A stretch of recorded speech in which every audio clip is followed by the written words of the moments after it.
Hi, my name is Rob Peterson. I'm a corporate professional, a husband, and, if you ask my wife Sandra, a man who cannot load a dishwasher correctly, even if my life depended on it. And that's ironic because this story is literally about my last gift to her. Now, don't panic. This isn't a funeral video. No violins, no tragic ending. Nobody's burying me in a casket made of IKEA furniture. No, this is a story about marriage, love, sacrifice, and how a husband like me somehow found himself making the most ridiculous, heartfelt, slightly idiotic final gesture of his life. Buckle up, folks. Grab some popcorn. This is the story of a husband's last gift. So picture this. I've been married to Sandra for over 20 years. Beautiful, intelligent, independent Sandra. The kind of woman who can run a meeting at 9 a.m., close a business deal by 11, and still have enough energy to remind me at 8 p.m. that I left my socks in the living room again. Now, Sandra and we've got a great marriage, but like every couple, we've got our quirks. She's organized. I am the kind of man who believes the best storage space is the floor. She believes in healthy smoothies. I believe in bacon being its own food group. But we make it work. Anyway, the story begins on a random Tuesday. I was sitting at the dining table, sipping coffee, when Sandra suddenly says, "Rob, have you ever thought about what you'd leave behind for me if, God forbid, something happened to you?" And I'm like, wait, are you asking about life insurance? Or like, my secret stash of emergency Oreos? The conversation with Sandra. No, Rob, I'm being serious. What would your last gift to me be? Something meaningful? Something that reminds me of you?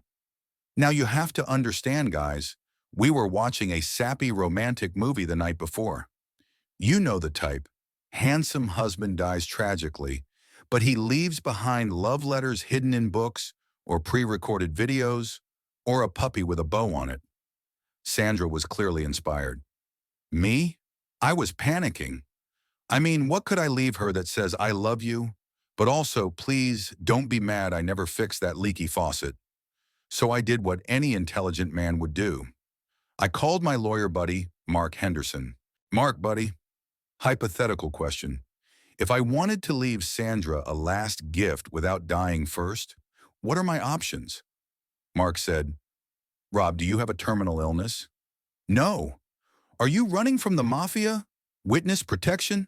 No, Mark. And it's just, Sandra asked me about my last gift, and apparently my Netflix password doesn't count. Well, you are married. You know what a wife really wants as a last gift. What? A husband who does the dishes without being asked. Mark, be serious. I am serious. Rob's brilliant and terrible ideas. So there I was, brainstorming. My first idea, a handwritten love letter. Classic. Romantic. Problem? My handwriting looks like a doctor's prescription after 3 margaritas.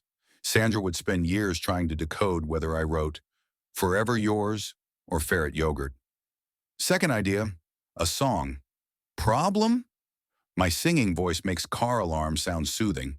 Third idea, a tattoo of her name. Problem? I'm scared of needles, and Sandra once said tattoos are for people who can commit to gym memberships. Finally, it hit me. My last gift had to be something epic, something unforgettable, something practical.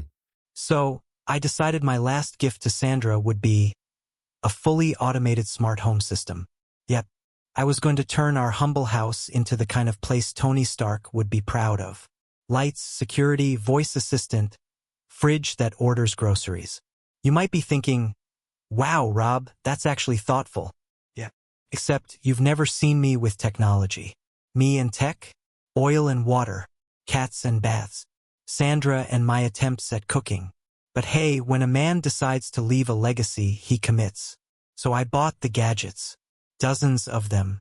Boxes piled up in the garage like I was hoarding for the apocalypse. The installation began. And let me tell you, it was like watching a raccoon attempt brain surgery. I had wires hanging from the ceiling, a router blinking like it was sending Morse code, and at one point, I accidentally programmed our toaster to connect to Wi-Fi. Sandra walked in and just stared.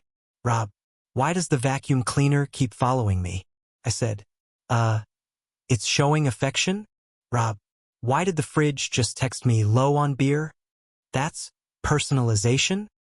As if that wasn't enough, our nosy neighbor Greg noticed all the chaos and came over. Greg asked, "What you doin', Rob?" "I'm building Sandra her last gift." "Oh man, are you dying?" "No." "Then why do you look like you're losing a custody battle with a blender?" The emotional moment is, days went by. I kept working. I burned my fingers, tripped over wires, accidentally ordered 17 jars of mayonnaise through voice command. But slowly, the system came together. And then, finally, it was ready. I brought Sandra into the living room, handed her the smart tablet and said, "Babe, this is my last gift to you." She looked around wide-eyed. The lights dimmed automatically. The curtains closed. The speakers played our wedding song. And for the first time in weeks, Sandra smiled. Not the polite smile, but that real one. The one that made me fall in love with her 20 years ago. Sandra's reaction was, "Rob, this is amazing. You did all this for me." "Of course. You asked about my last gift. And here it is. A house that takes care of you, even when I'm not around to forget trash day." "Rob, this is the most romantic, ridiculous, completely unnecessary thing you've ever done. And I love it." So there it is, folks. A husband's last gift. Not diamonds, not letters hidden in shoeboxes, but a chaotic, slightly glitchy, entirely heartfelt smart home. Because in the end, marriage isn't about grand gestures. It's about the little things, the arguments over dishwasher racks, the laughter, the teamwork, the shared Wi-Fi password.